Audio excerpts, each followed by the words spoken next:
Herkese merhaba, kanalıma hoş geldiniz. Bebeğimin yapımına devam ediyorum. Bu bölümde kafasının yapımını anlatacağım. Her detayını, saçını, yüz şekillendirmesini, ayrıca fesinin yapımını da bu videoda bulabileceksiniz. Kafasının döner kafa olduğunu söylemiştim. Dönebiliyor. Esnek. Boynunda tel var. Ayrıca kollarında da tel kullandım. Bacaklarında kullanmadım. Sıkıca elyaf doldurdum. Boyumuz 27-28 santim uzunluğunda. Davuluyla, fesiyle, otantik kıyafetiyle umarım siz de beğenirsiniz arkadaşlar. Ramazan için güzel bir hediye olur. Ayrıca aksesuar olarak da kullanabilirsiniz. Çocuklarımız da oynayabilir tabii ki. Şimdi kafa yapımına geçiyorum. Herkese kolay gelsin.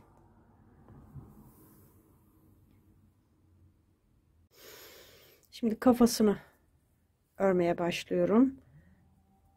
Yine 2 milim tığımla. Her yerinde 2 milim tığ kullandım bebeğimin. Şimdi sihirli halka içine 6 tane sık iğne yapıyorum. 5, 6. 1, 2, 3, 4, 5, 6. Böyle sihirli halkayı sıkıştırıp işaretimi taktım. Şimdi burada 6 sık iğnenin her birine çift yapacağım. 6 tane çift yapmış olacağım. İkinci, üçüncü çift,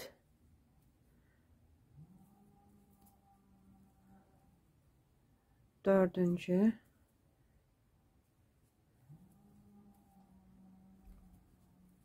beşinci ve altıncı çift. Sayım 12 oldu. İkinci sıra sonunda. Üçüncü sıradayım. Bir tane sık iğne yapıyorum. Yanındakine çift. Bir tek, bir çift. Bir tek, bir çift. Bunu 6 kere yapacağım yine.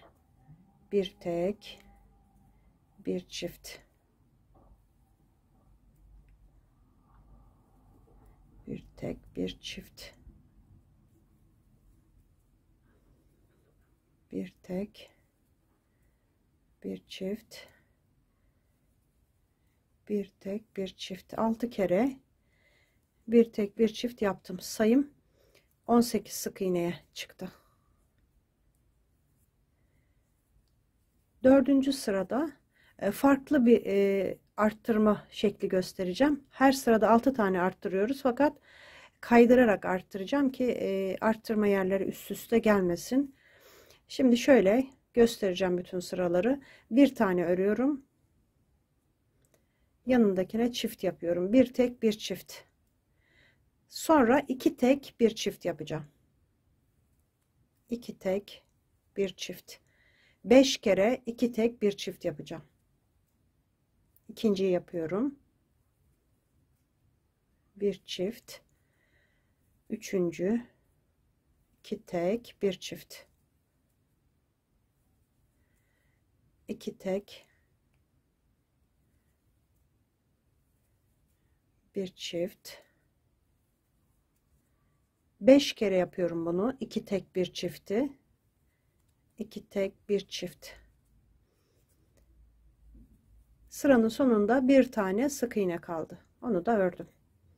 Yine 6 kere 2 tek, bir çift yapmış olduk. Şimdi bu sırada normal arttırma şeklimizi uygulayacağız. 3 tek, bir çift. 1, 2, 3 tane ördüm. Çift yapıyorum. 3 tek, bir çifti toplam 6 kere yapacağım. Arttırmalarımı tamamlayacağım. 6 defa 3 tek, bir çift yaptım.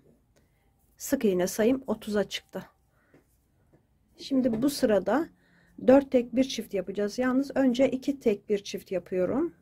Burada kaydırıyorum arttırmamı. 2 tek bir çift. Şimdi 4 tek bir çift. 2 3 4 tek bir çift. 1 2 3 4 tek bir çift. 1 2 3 4 tek bir çifti 5 kere yapıyorum.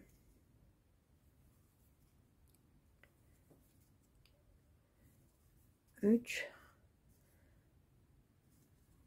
4 tek bir çift. Tekrar son kez 2 3 4 tek bir çift. Burada bakın 2 tane kaldı. 2 sık iğnemi ördüm, sıramı tamamladım. Sayım 36 sık iğneye çıktı. 7. sıradayım. 5 tane öreceğim. 3 4 5 ördüm. Arttırıyorum. 5 tek bir çift.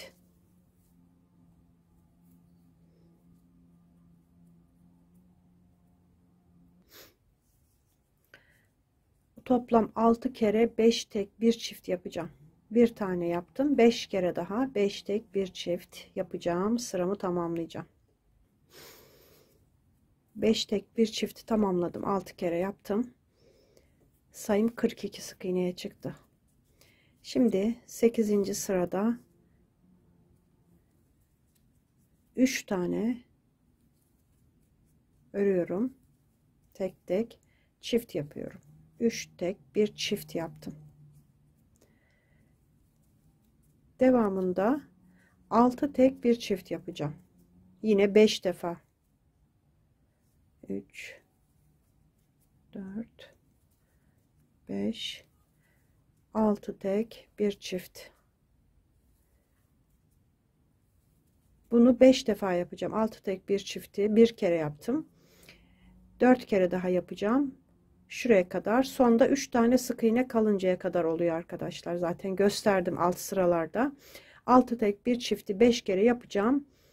Geleceğim. 5 defa 6 tek bir çift yaptım. Burada sıranın sonunda 3 tane sık iğnem kaldı. Onları da örüp tamamladım sıramı. Sayım 48 sık iğneye çıktı.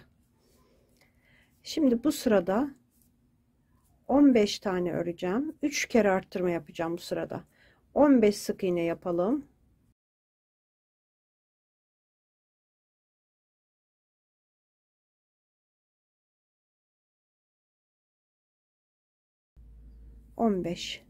On beş tane ördüm.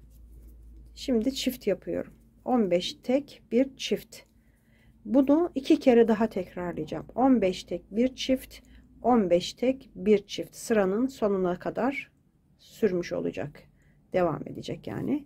15 tek bir çift, 15 tek bir çift. 2 kere daha yapacağım. Toplam 3 kere yapmış olacağım.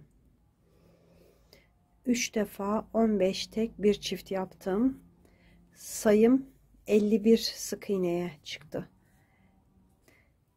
8 tane örüyorum.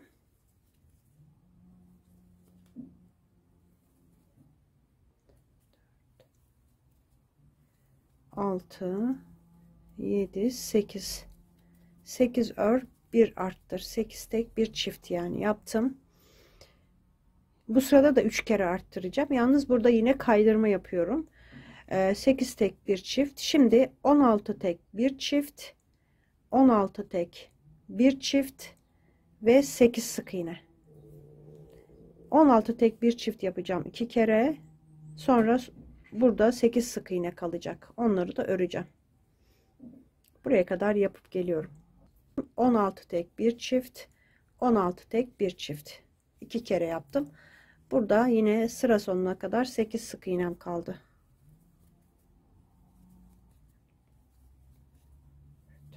5 6 7 8. Sayım 54 sık iğneye çıktı. Şimdi 54 sık iğneyi toplam 8 sıra dümdüz öreceğim. Böyle hiçbir işlem yapmadan 8 sıra 54 sık iğneyi yapıp geleceğim. 54 sık iğneyi 8 sıra ördüm arttırmalardan sonra. Şimdi bu sırada eksiltme yapacağım. 1 2 3 4 tane örüp eksilttim.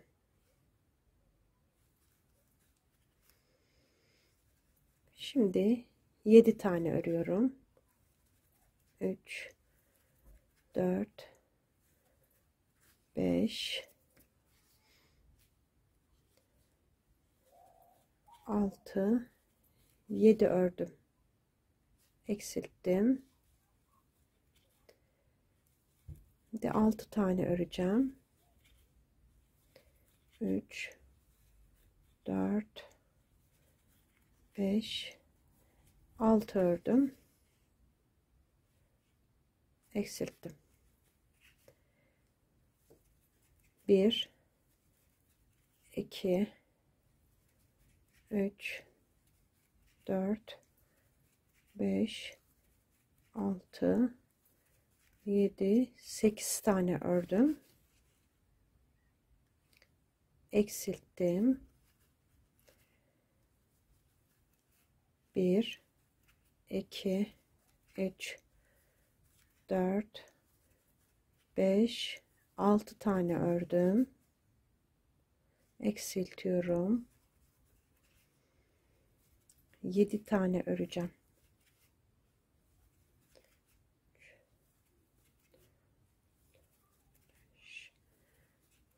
6 7 tane ördüm. Eksilttim. Kalan 4 sık iğne bir de örüyorum. 6 kere eksiltme yaptım. Sayım 48 sık iğneye düştü. Şimdi bu sırada göz takacağımız yerleri belirleyeceğim. 19 tane sık iğne örelim önce.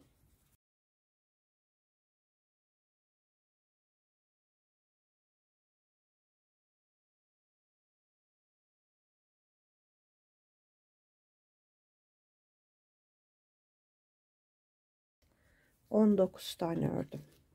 Tek tek 19 sık iğne yaptım. Bir tane zincir çekiyorum.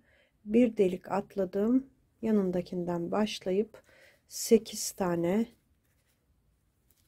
örüyorum sık iğnemi. 4 5 6 7 8. Şimdi yine bir tane zincir çekiyorum. Bir tane sık iğne atlayıp sıradakinden başlıyorum. Yine 19 tane sıra sonuna kadar sık iğnem var.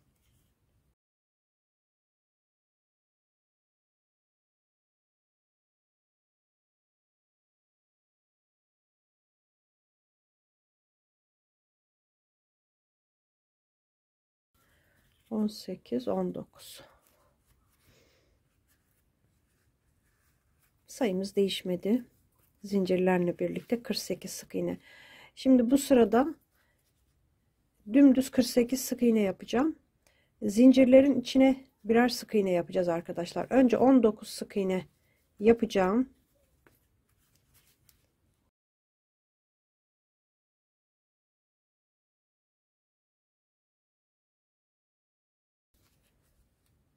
...19 tane ördüm.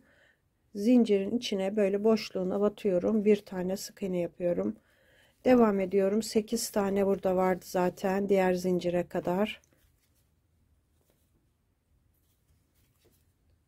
5 6 7 8 tane ördüm. Zincirin içine yine sık iğnemi yaptım. Buradan 19 sık iğnemi örmeye başlıyorum.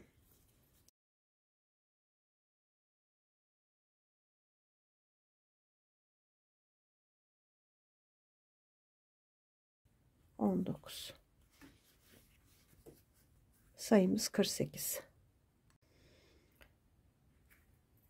Şimdi 22. sıradayım. Arttırmalar yapacağım.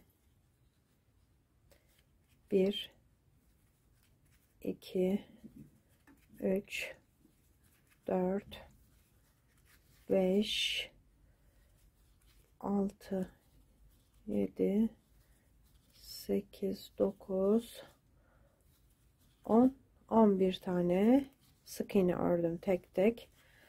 Şimdi bu burada kalıyor. Bir tek, bir çift yaptım. Bunu 6 kere yapacağım toplam. Bir tek, bir çift. 2 oldu. Bir tek, bir çift. 3 oldu. Bir tek, bir çift. 4 oldu. Bir tek, bir çift. 5 oldu. Bir tek, bir çift. 6 oldu. 6 kere bir tek, bir çift yaptım. Şimdi 2 tane tek tek ördüm. Burası orta kısım, tam gözlerin ortası. 2 tane ördüm. Yanındakine çift yapıyorum. 2 tane burada kalıyor. Çift, bir sık iğne. Tekrar çift, bir sık iğne. 6 kere yapacağız. Üçüncüyü yapıyorum. Çift, bir sık iğne. Çift, bir sık iğne. Sanırım 5 oldu arkadaşlar. Bir daha sayacağım. Şurada ortada 2 sık iğnemiz var. 1 2 3 4 tane olmuş. Çift, bir sık iğne. Çift, bir sık iğne. 5 çift, bir sık iğne. 6. Şimdi sıra sonuna kadar yine 11 tane sık iğnem var.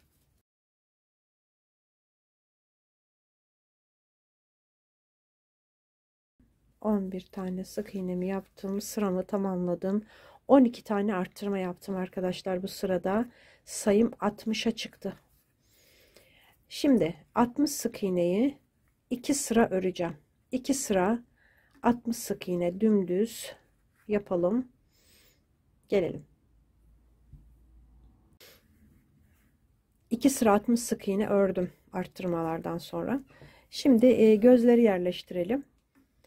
Gözlerimiz 12 milim böyle bal rengi. İnternetten almıyorum arkadaşlar. Bulunduğum yerde hobi malzemeleri satan yerden alıyorum. Soruluyor çünkü çok. İnternetten almıyorum ama satan yerler var.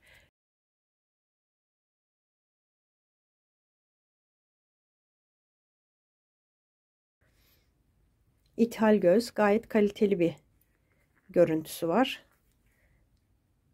Parlak.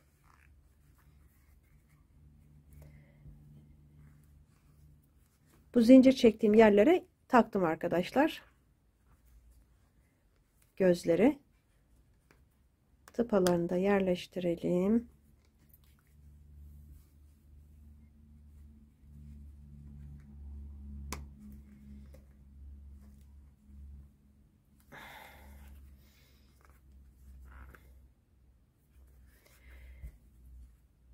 Şimdi sıramıza dönelim. Burada eksiltme yapacağım. 25. sıradayım. 1 2 tane örüyorum. eksilttim. Tekrar 2 ördüm. Eksilttim.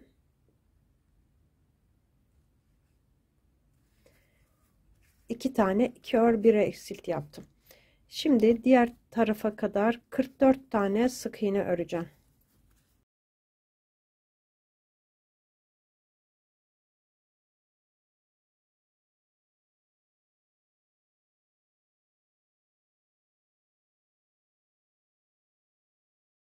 Kırk üç ve 44 tane ördüm.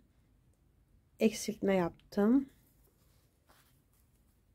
2 tane sık iğne örüyorum. Tekrar eksiltme yapıp 2 tane sık iğnemi örüyorum. 4 tane eksiltme yaptım. Sayım 56 sık iğneye düştü. Şimdi 26. sırada 3 tane örüyorum. Eksiltiyorum. 2 kere yapacağım yine. 3 ör 1 eksilt. 2 3 ör 1 eksilt. 2 kere yaptım. Şimdi 36 tane sık iğne yine şuraya kadar 36 sık iğneyi böyle dümdüz örüp geleceğim. 36 tane ördüm. Eksiltme yaptım. 3 tane sık iğne örüyorum. 1 2 3 eksiltme yapıp 3 tane sık iğne ördüm. Sıramı tamamladım. Sayım 52 sık iğneye düştü. Şimdi bu sırada 12 tane eksiltme yapacağım. 7 tane örüyorum. 2 3 4 5 6 7 tane ördüm. Şimdi bir tane ördüm, bir tane eksilttim. 6 kere yapacağım bunu. Bir ör, bir eksilt. Bir ör, bir eksilt. Bir ör, bir eksilt. 1 2 3 oldu. Bir ör, bir eksilt. 4 bir ör, bir eksilt. 5 bir ör, bir eksilt. 6 defa bir ör, bir eksilt yaptım. Şimdi burada 2 tane sık iğne örüyorum. Eksiltiyorum. Bir sık iğne yapıyorum. Eksilt bir sık iğneyi yine 6 kere yapacağım bu tarafta da. Eksilt bir sık iğne, eksilt bir sık iğne, 2 oldu. Eksilt bir sık iğne, 3 oldu. Eksilttim, bir sık iğne yaptım, 4. Eksilttim, bir sık iğne, 5. Eksilt bir sık iğne, 6. Şimdi kalan 7 sık iğnemi de örüyorum. 5 6 7 12 tane eksiltince sayımız 40'a düştü. Şimdi bu sırada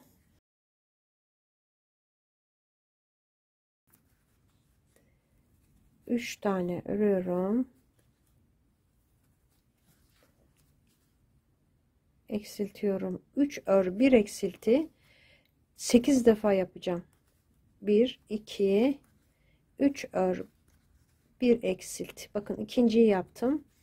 8 defa 3 ör 1 eksilt, 3 ör 1 eksilt, 3 ör 1 eksilt, 8 defa sıranın sonuna kadar eksiltmelerimi yapıp tamamlayacağım. 8 defa 3 ör 1 eksilt yaptım. Şimdi 2 sıramız kaldı, azaltma sırası. Burada 2 ör 1 eksilt yapacağım. 8 defa 2 ör 1 eksilt yapacağım. Bir tane yaptım. 7 defa daha 2 ör 1 eksilt yapalım. Sonra elyaf dolduracağım.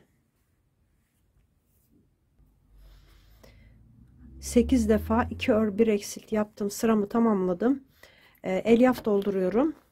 Biraz doldurdum ben. Şöyle kafasının içine sıkıca yerleştirin.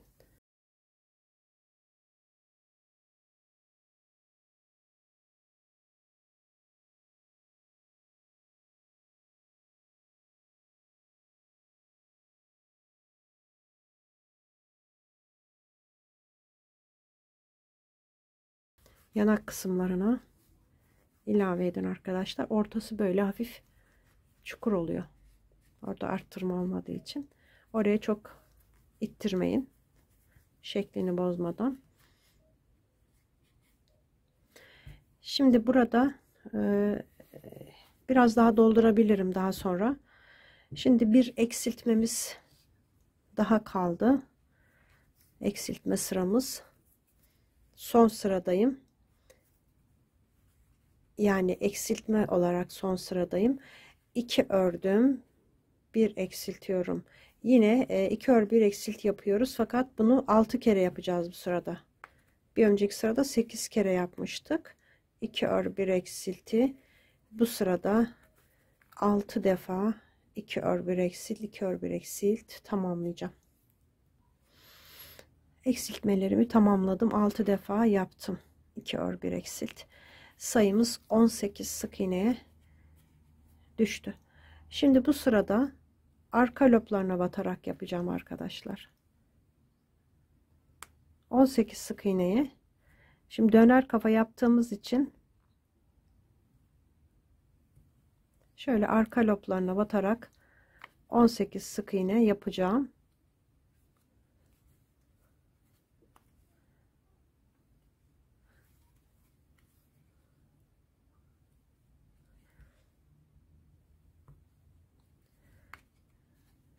Böyle öreceğim 18 sık iğneyi. Sonra normal bir şekilde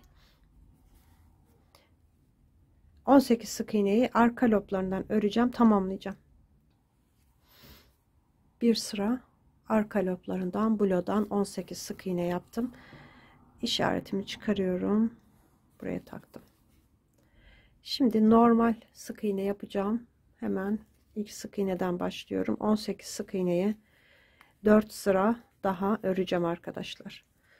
4 sıra daha 18 sık iğneyi dümdüz örelim, gelelim. Bu arada ben elyaf biraz daha yerleştirdim. Şöyle açtırın arkadaşlar yanak kısımlarını. Çünkü yanaklarında bayağı arttırma var. Onların açılması lazım. Yani dolması lazım. Bu şekilde. Yüz şekillendirmesi yapmayacağım. Yani sıkıştırma yapmayacağım gözleri. Böyle zaten burada çukurlaştırmıştık biraz eksiltme yaparak. Burada arttırdık. Böyle şirin bir kafamız olacak. Şimdi 4 sıra daha 18 sık iğne yapıp geleceğim. 4 sıra 18 sık iğne yaptım. Şimdi yan tarafa ilmek kaydırma yapıp bir zincir çekip ipimi kesiyorum. İpimi uzun kesmiyorum, dikmeyeceğim için. Kısa bir şekilde keselim. Bu boyun kısmını içine alıyoruz. Ve biraz daha elyaf yerleştirelim.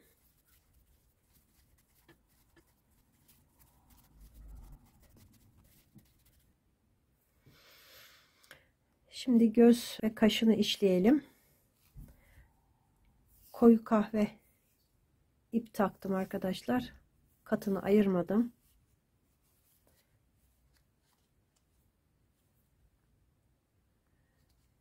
gözünün kenarına buraya çıkıyorum.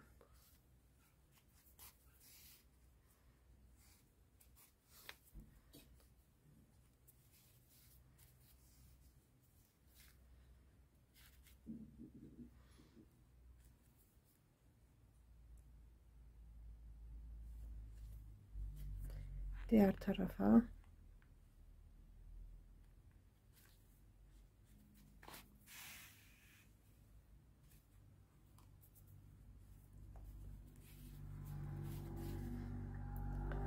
Bir sık iğne yan tarafa geçmiştim. Burada da aynı hizaya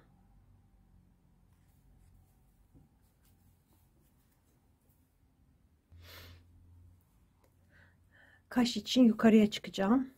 Kaşları şöyle 3 gözden 3 sıra üstüne arkadaşlar. Bakın buradan bir sık iğne bu tarafa. Böyle bakabilirsiniz.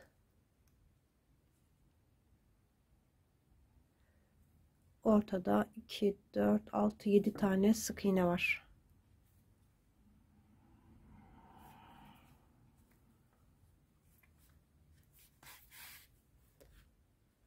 Şöyle düz yapacağım. Şimdi şuradan sayıyorum. 1, 2, 3, 4 sık iğne bu tarafına.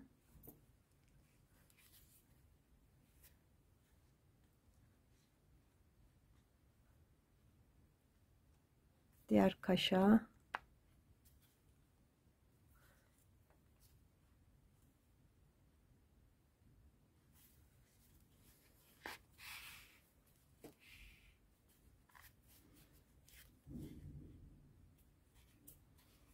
Yine 1, 2, 3, 4 sık iğne genişliğinde yapıyorum kaşı.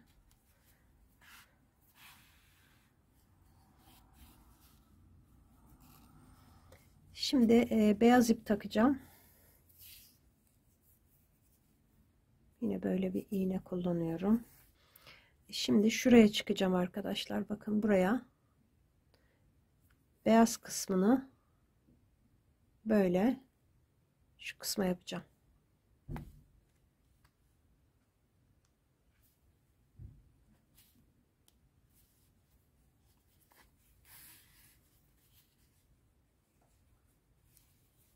Şöyle çeviriyorum. Genelde bebeklerimin beyaz gözlerini, beyaz kısmını bu şekilde yapıyorum. Sonra böyle tutuyorum.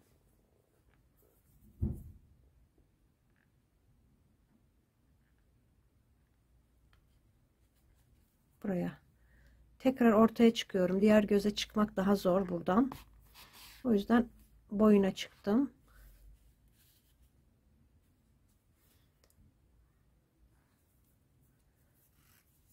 Şimdi buradan diğer göze çıkacağım.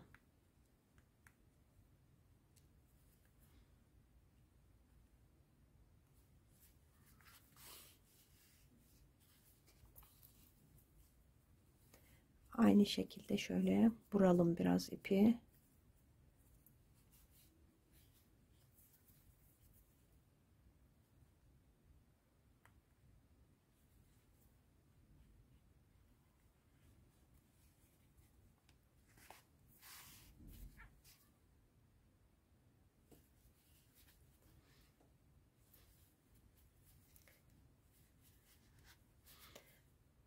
Böyle bu kadar detay yeterli. Kirpik yapmıyorum arkadaşlar. Erkek olduğu için.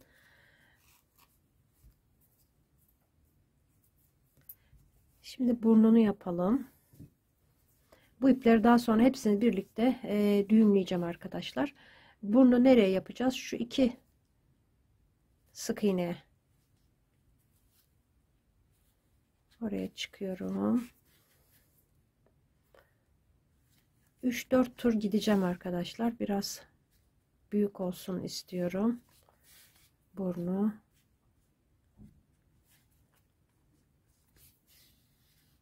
Üç.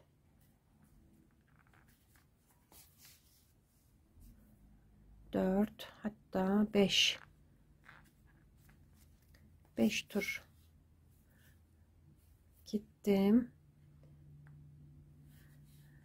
Sonra dolayacağım.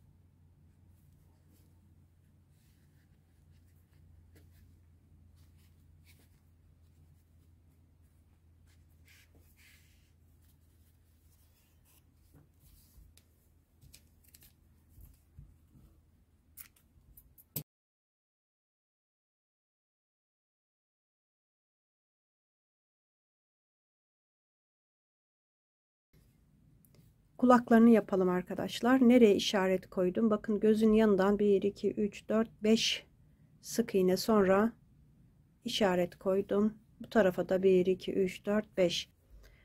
Şimdi bu kulağı yapacağım.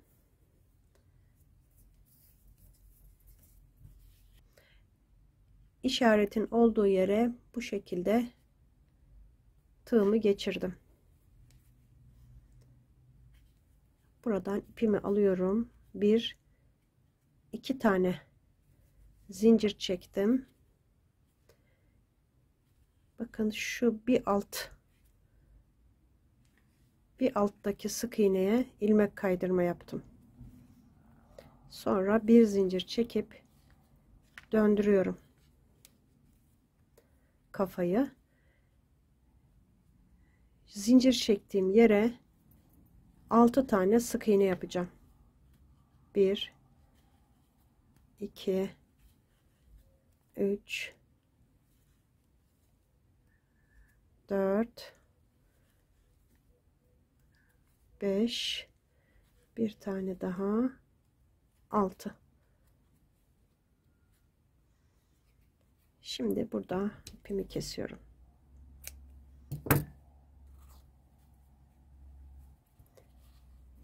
Başlangıç ipiyle birlikte şöyle düğüm atıyorum.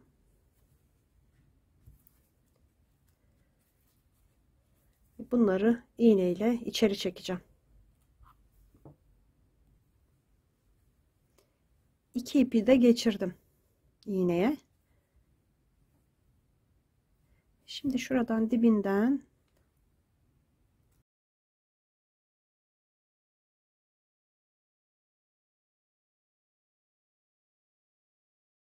bu kulağa buradan başladık. Diğer kulağa da buradan başlayacağız. Böyle gideceğiz.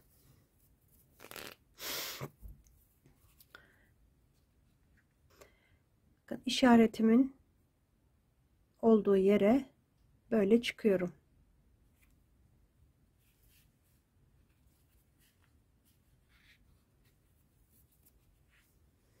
Burada 2 tane zincir çektim.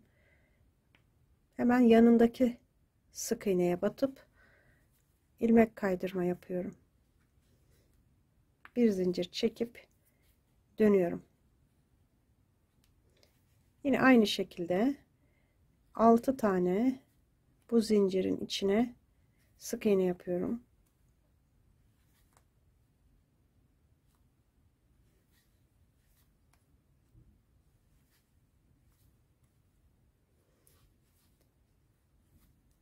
Beş, bir tane daha, 6.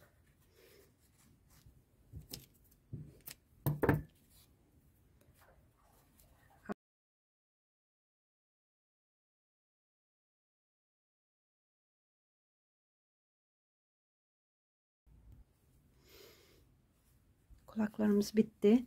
Şimdi perunu nasıl yaptım onu göstereceğim. Pantolonunda kullandığım bu ipi kullanıyorum. Yine tığım 2 milim. Şimdi zincir çekeceğim. 48 tane çok sıkı olmayan zincir çekeceğim.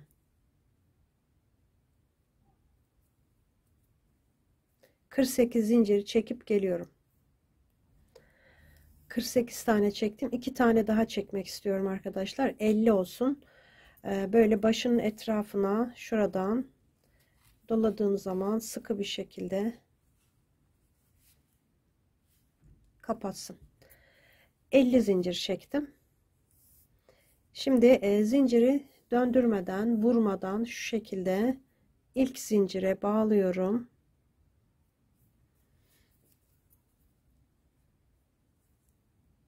İlmek kaydırma yapıp bir zincir çektim. Aynı bağlantı yaptığım yere zincirin içine batıp sık iğne yapıyorum. Her bir zincire bir tane sık iğne yapacağım. 50 tane sık iğne yapacağım böyle. Her bir zincire batacağım. Böyle döneceğim. Buraya kadar 50 tane sık iğneyi yapacağım. 50 tane sık iğne yaptım. İlk zincire, ilk sık iğneye bağlantı yapıyorum. İlmek kaydırma yapıyorum. Şimdi burada saç tellerini yapmaya başlayacağım.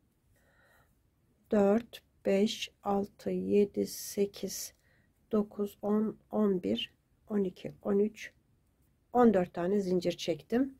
Üzerine doluyorum. 3. zincirden 1, 2, 3. zincire batıp tekli trabzan yapıyorum. Üzerine doluyorum. Her bir zincirin üstüne tekli trabzan. Tekli trabzan şu şekilde. Üçünü birlikte topluyorsun. Üzerine alıyorum. Buraya zincire battım. Bu üçü birlikte topluyorum. Her bir zincirin üstüne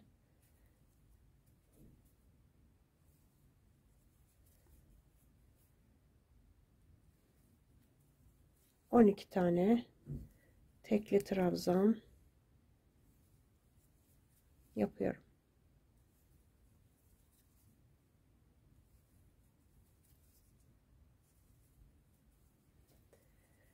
Şimdi şuraya bağladık. Bir tane atlıyorum, yanındakine ilmek kaydırma ile birleştiriyorum ve buradan tekrar 14 tane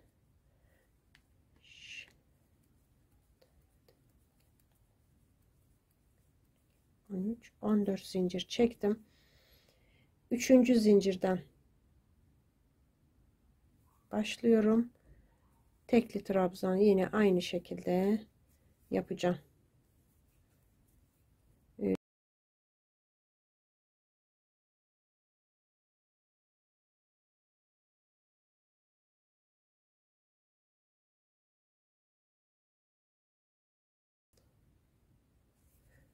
On bir, 12 tane tekli trabzan oluyor. Onları yaptıktan sonra bakın böyle buraya bağlantı yapmıştık. Bunu atlıyorum, yanındakine ilmek kaydırma yaparak birleştiriyorum ve tekrar 14 tane zincir çekeceğim. Bu 14 zincirli saç telinden 10 tane yapalım toplam arkadaşlar. Şu anda 2 tane yaptım ben. 8 tane daha bu saç telinden yapıp geleceğim. 10 tane saç telimi yaptım 14 zincir çekerek. Şimdi öndeki kahkülleri yapacağız. Zincir çekiyorum. 11 tane zincir çekeceğim. 5, 6, 7, 8, 9, 10, 11 zincir. Üzerine dolayıp yine 1, 2, 3. zincire batıyorum. 9 tane tekli trabzan yapacağım.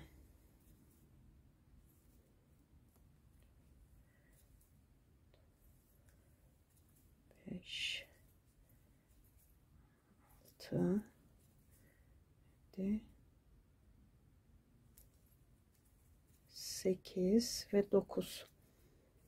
Aynı şekilde birleştireceğiz. Hiçbir değişiklik yok. Yani aynı bir tane atlayıp ikincisine ilmek kaydırma yapıyorum. Yine 9 tane zincir çekeceğim.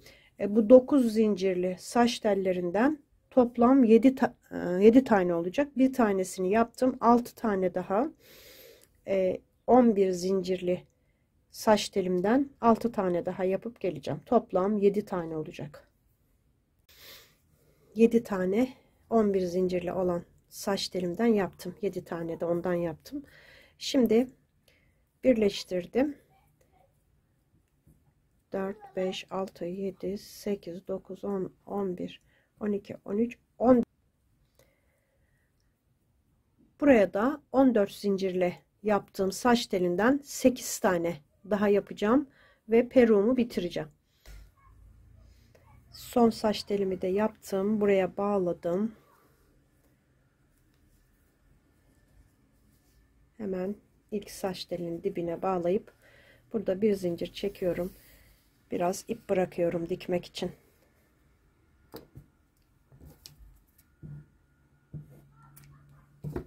...50-60 santim kadar ip bıraktım. Şimdi öndeki bu 7 tane saç telinin yanına işaret koydum arkadaşlar. Şu ortadaki, bakın bunlar 9 trabzanlı olan saç telleri. Bunlar öne gelecek. Onların yanına böyle bir işaret koydum. Şimdi kafaya nasıl yerleştireceğiz? Şuradan sayıyorum. 1, 2, 3, 4, 5, 6, 7, 8, 9. sıranın önden 9. sıranın altına işaret koydum. Buraya yerleştireceğiz.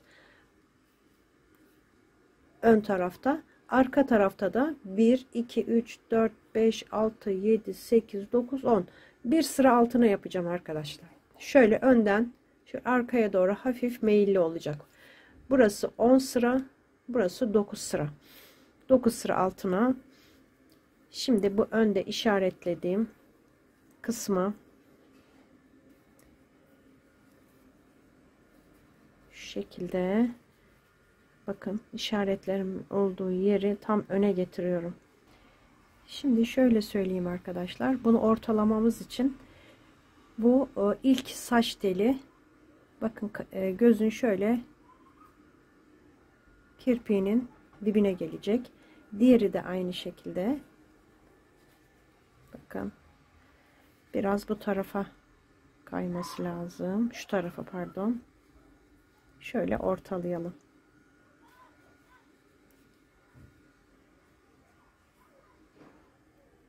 Şu saç telleri gözlerin iki yanına doğru gelecek. Şimdi şu yukarıyı ayarlayalım. 9. sıra olacak. Hemen bu iğnelerimi buraya takıyorum. Öndeki bozulmasın. Ayarladığım yeri.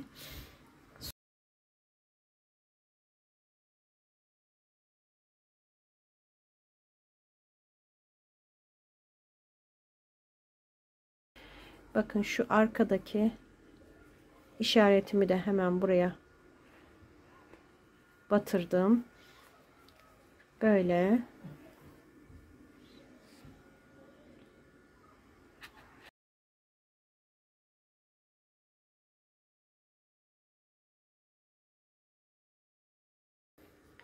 Bu 7 tane, bakın 3, 6, 7, onlar kalsın. Şu iki saç telini önce kulağın dibine, bu ikisi bu tarafa olacak. Şöyle bunu da hafif üstüne doğru şöyle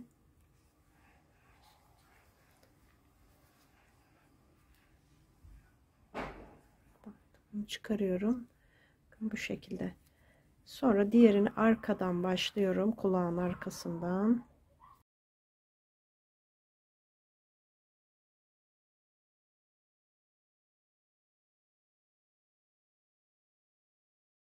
...14 zincirli olan uzun saç tellerini böyle dip dibe yerleştiriyorum.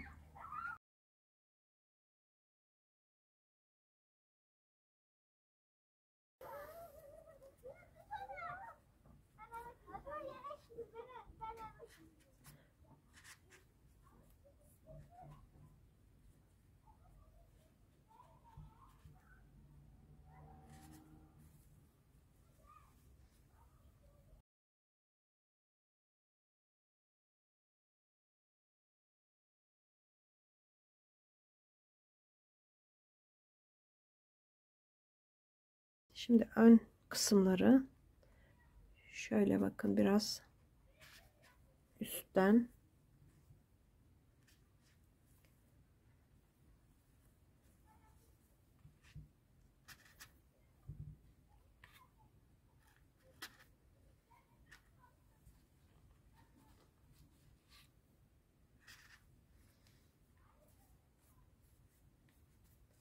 şunu da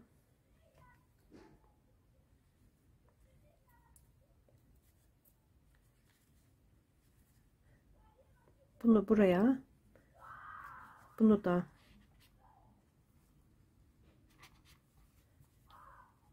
buraya, diğerleri şöyle serbest kalacak. Şuradan biraz tutturdum arkadaşlar. Arkası da tamam. Şimdi bu ipe iğne takacağım. Yalnız şöyle 2 katından yapacağım.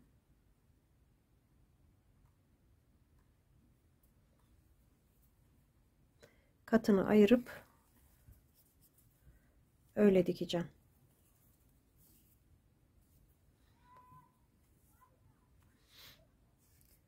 Önce şu üst kısmı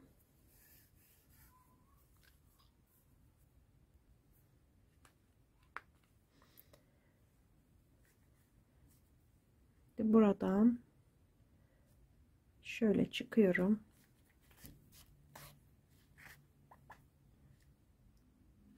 Önce kafaya, sonra peruğa,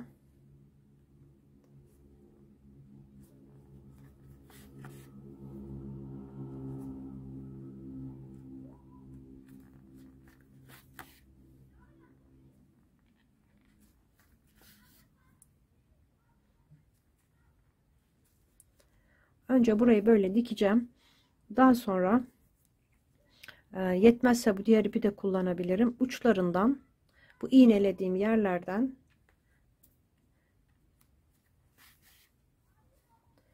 tutturacağım.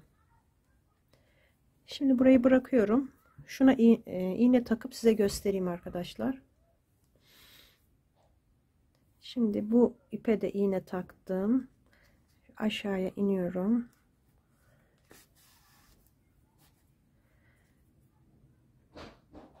Şöyle her bir saç teline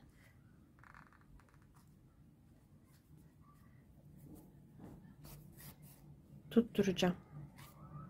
Bakın böyle geriye batıyorum. Sonra ilerideki saç teline,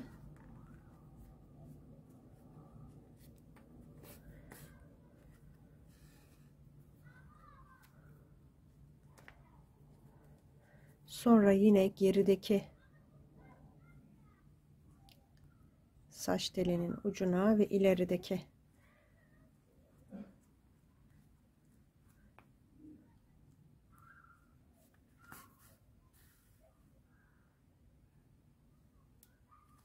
sonra geriye,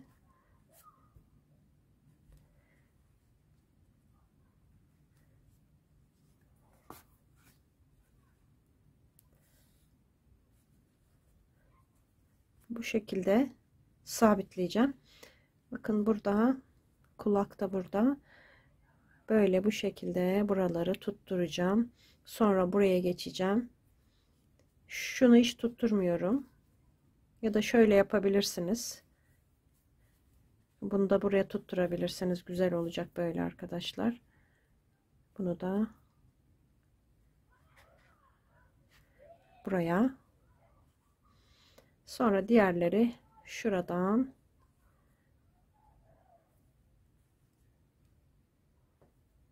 böyle sabitleyeceksiniz ve tamamlayacağız arkadaşlar. Şurası serbest de kalabilir bu şekilde. Bakın sadece üstten tutturup şöyle sadece şuradan tutturmak da yeterli olacak sanırım bu 4 tanesi için. Şimdi ben hepsini tamamlayıp geleceğim. Peruğu diktim.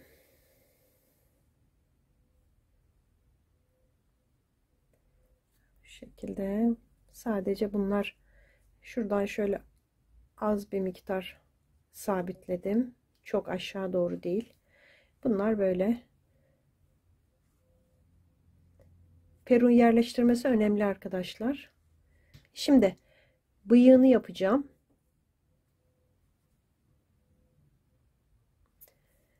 Bıyığını yapmak için ipimin katını ayıracağım.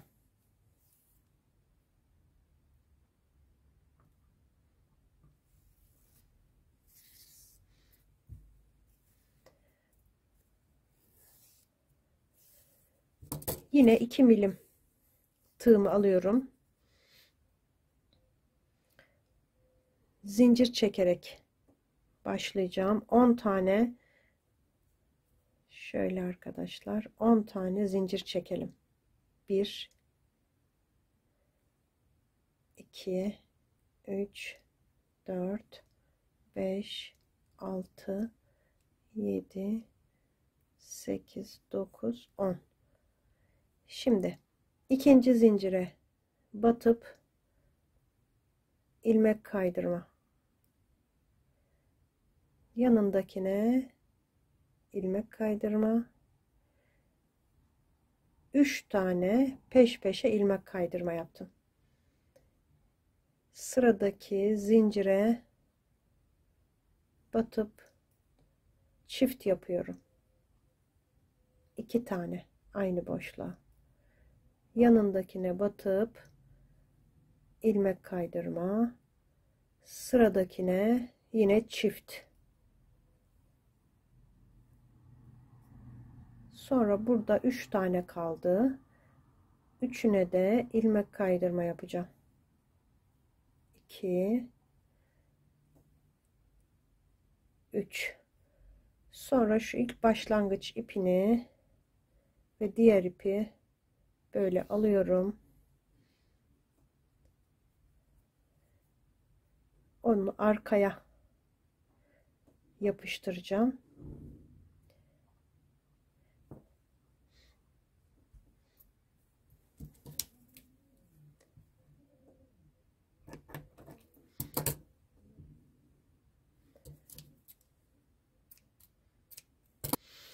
Önce dudağını yapacağım.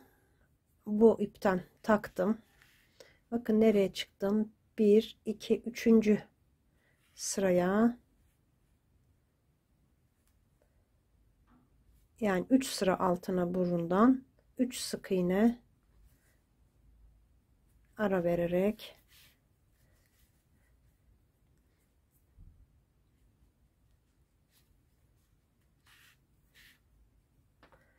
şöyle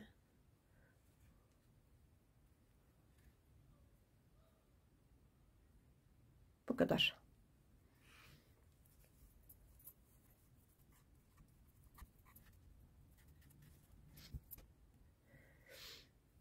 Şimdi şu kestiğim yeri silikon tabancası kullanıyorum. En kolayı bu oluyor arkadaşlar benim için. Başka bir yapıştırıcıyla da bunu yapıştırabilirsiniz. Böyle önce bitiş noktasını bakın böyle arka tarafa doğru sabitledim. Ön tarafı bıyığın bu. Şimdi önce şuraya çok az silikon sıkıyorum. Daha sonra şu uçlarını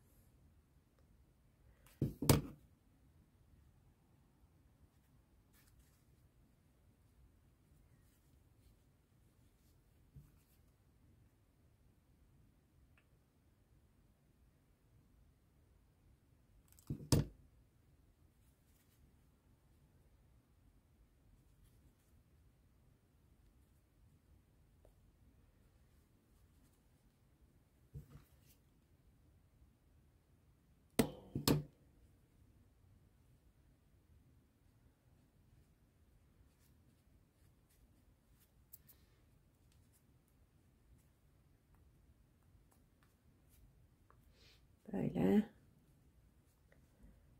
bıyıkları da tamamladık. Ağzı da. Şimdi fesini yapalım. Taba rengi ipimi aldım. Sihirli halka içine 6 tane sık iğnemi yapıyorum.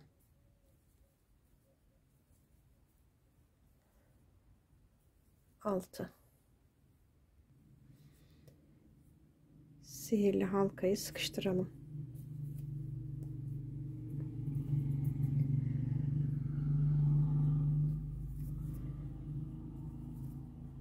Şimdi ikinci sırada her birine çift yapacağım.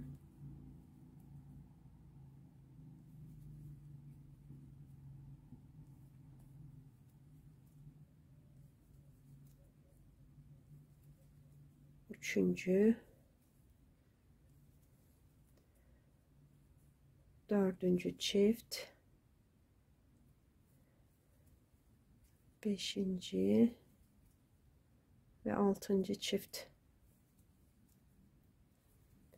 Sayım 12 sık iğne oldu. Şimdi üçüncü sıradayım. Bir tane örüyorum, yanındakine çift, bir tek bir çift yapacağım. 6 kere bir tek bir çift, bir tek bir çift, tek bir çift,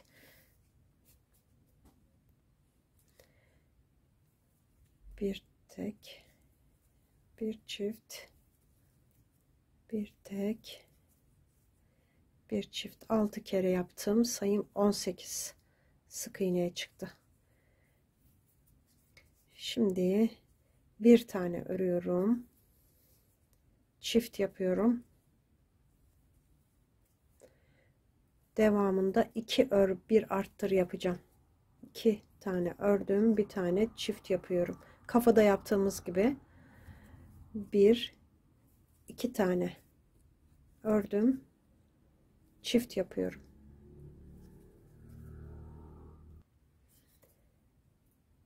2 tane tek tek örüp çift yapacağım. 5 kere bunu yaptıktan sonra sonda 2 tane sık iğnem kalacak. 2 ör, bir arttır, 2 ör, bir arttır. 2 değil arkadaşlar, bir tane kalacak. Bir tane sık iğne kaldı. Yine 6 kere arttırmış oluyoruz. Sayım 24 sık iğne oldu. Şimdi bu sırada normal rutin arttırmamızı 3 ör bir arttır yapacağım.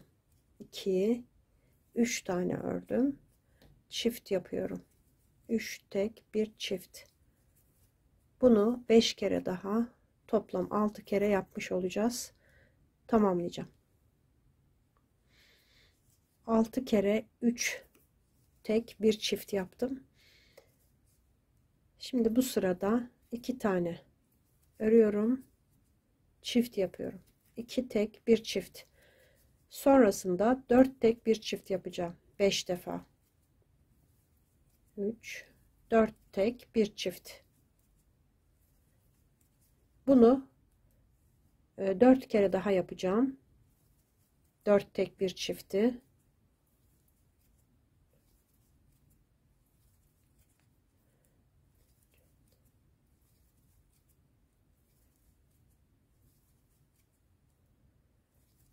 Dört tek bir çift.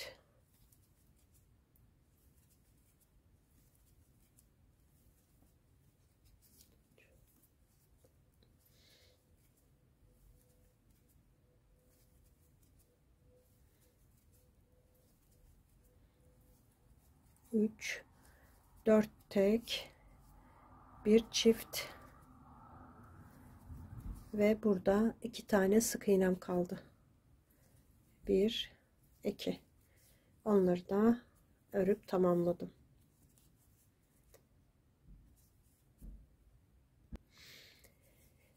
Sayımız 36 sık iğne oldu. Şimdi bu sırada 5 tek bir çift yapacağım. Normal 6 kere 5 tek bir çift. 3 4 5 tane ördüm. Çift yapıyorum. 5 tek bir çift. Toplam 6 kere yapıyoruz. Bir keresini yaptım. 5 kere daha 5 tek bir çift yapacağım sıranın sonuna kadar. 5 tek bir çift 6 defa yaptım, arttırdım. Sayım 42 sık iğneye çıktı. Şimdi 3 tane tek tek örüyorum. 2 3 sıradakine çift. 3 tek bir çift. 1 2 3 4 5 6 tane ördüm. Çift yapıyorum. Önce 3 tek bir çift, sonra 6 tek bir çift. Bunu 5 kere yapıyorum toplam. 6 tek bir çifti.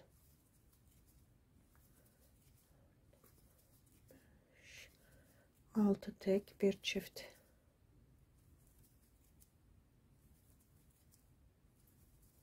2 3 4 5 6 tek bir çift. 1 2 3 4 5 6 tek bir çift. Bir kere kaldı. Bir kere daha yapacağım. 2 3 4 5 6 tek bir çift. Burada 3 tane sık iğnem kaldı. 1 2 3. Sayım 48 sık iğneye çıktı. Şimdi tepesi tamam oldu. Şimdi arttırma yapmıyorum. Arka loplarına batarak, bakın son sık iğnem burada. Buradan başlıyorum. Arka loplarına batarak 48 tane sık iğne öreceğim. Bakın ön tarafta böyle halkası kalacak.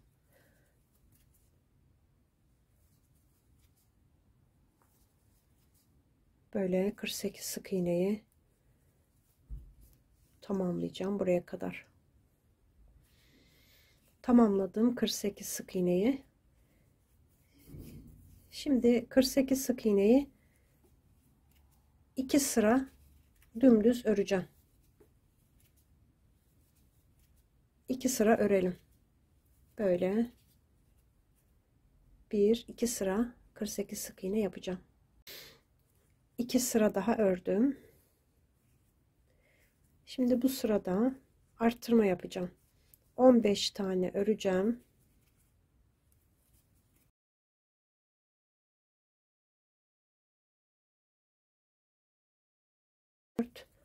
15 tane ördüm. Çift yapıyorum. 15 tek bir çift. Bunu toplam 3 kere yapacağım arkadaşlar. 2 kere daha yapacağım şimdi. 15 tek bir çift. 15 tek bir çift. Tamamlayacağım, geleceğim. 3 tane arttırma yaptım. Sayım 51 sık iğneye çıktı. Şimdi 2 sıra öreceğim 51 sık iğneyi. Dümdüz, hiçbir işlem yapmadan 2 sıra 51 sık iğne yapıp geliyorum. 2 sıra ördüm arkadaşlar arttırmadan sonra. Yalnız sanki biraz kısa gibi geldi. Bir sıra daha yapacağım. 51 sık iğneyi bir sıra daha dümdüz örelim. Bir sıra daha yapacağım. Bir sıra daha yaptım. Toplam arttırma yaptıktan sonra 3 sıra örmüş oldum. Şimdi buraya ilmek kaydırma yapıyorum. 2 tane, hatta 3 tane yapıyorum ve ipimi dikmek için biraz uzun bırakacağım.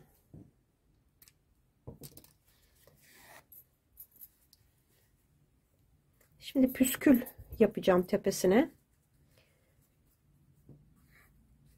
Ve tabanı için şöyle bakın böyle karton ayakkabı kutularından kesebilirsiniz. Veya başka karton parçalarından bunun içine göre böyle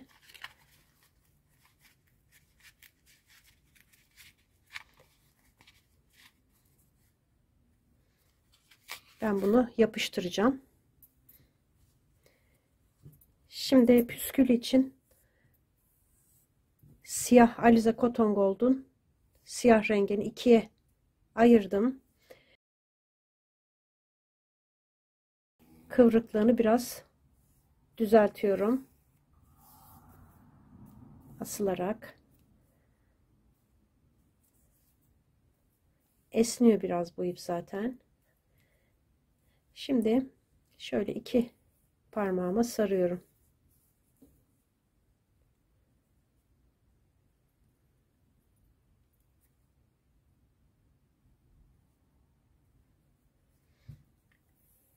Diğer katını da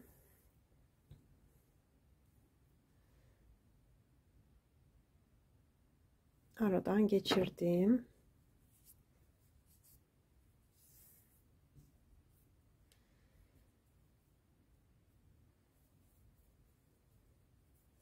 Burada düğüm atalım.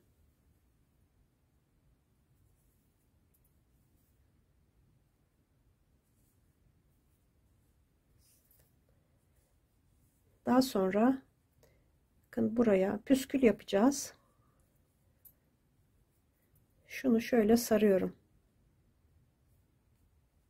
Bakın bir tanesini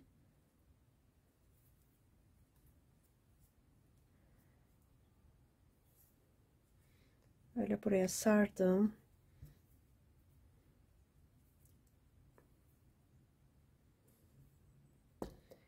Şimdi şurada püskülün ipi vardı. Onunla bunu düğümleyeceğim.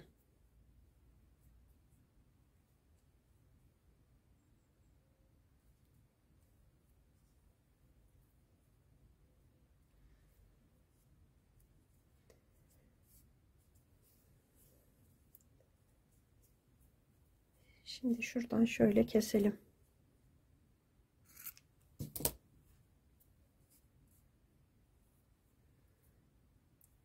Daha sonra buradan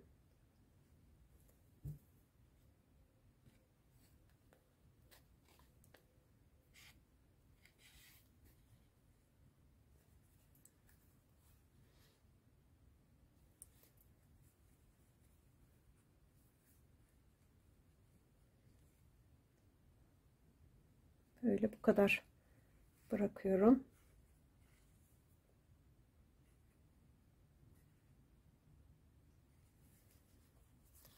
Sonra buradaki başlangıç ipiyle bunu düğümleyeceğim.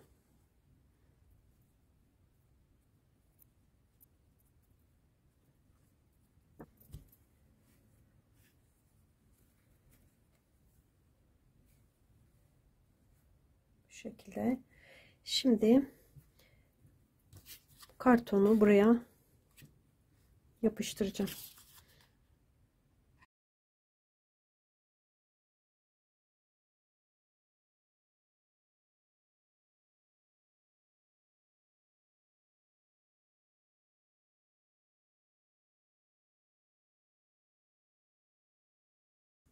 Buraya monte etmeden önce kafasını gövdeye monte edeceğim. Daha sonra en son şapkayı kafasına dikeceğiz.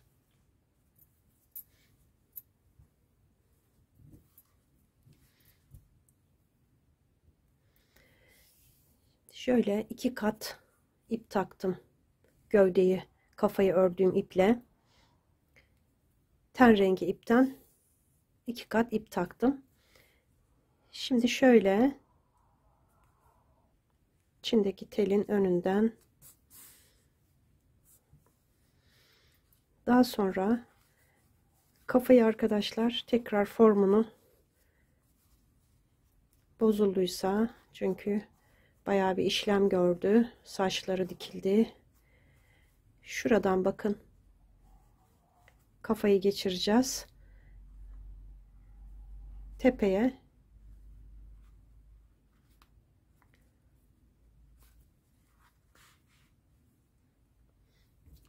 çıktım. Burada ipimi kesiyorum. Şimdi şuradaki ipe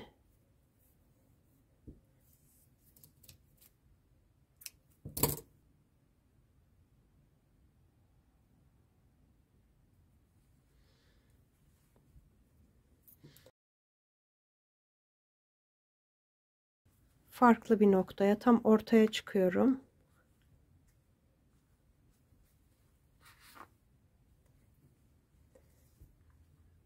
Böyle.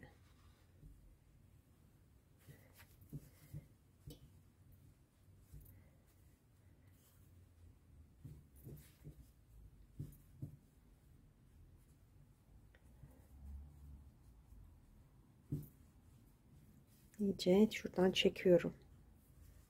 Boynu çok uzun değil arkadaşlar. Eksiltme yaptığım yere kadar böyle asılıyorum.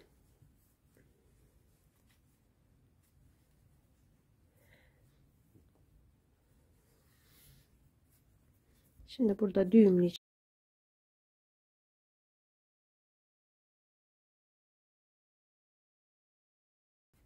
Şimdi burada kalması önemli değil arkadaşlar. Çünkü şapkayı buraya monte edeceğim. Püskülümüz burada. Bu ipe iğne takacağım. Ve arkadaşlar kahverengi saçın dibinden bunu aynı saçı diktiğimiz gibi dikeceğiz.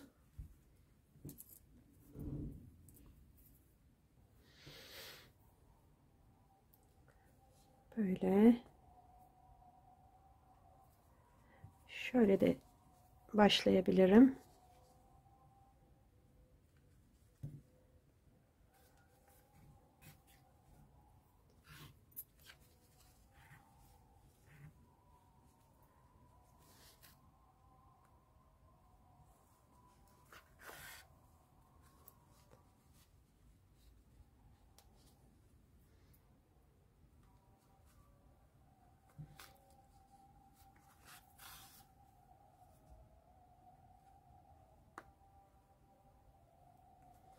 Çok sık dikmenize gerek yok arkadaşlar. Şöyle buraya sadece otursun yeter. Yani dursun, düşmesin. Şimdi şapkanın içine şöyle biraz elyaf yerleştirebilirsiniz. Göçmesini engellemek için. Şöyle biraz elyaf koyarsak böyle burası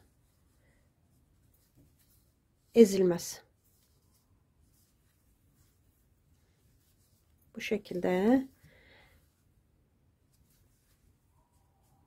tamamlayacağım, dikeceğim, geleceğim arkadaşlar. Diktim, tamamladım arkadaşlar.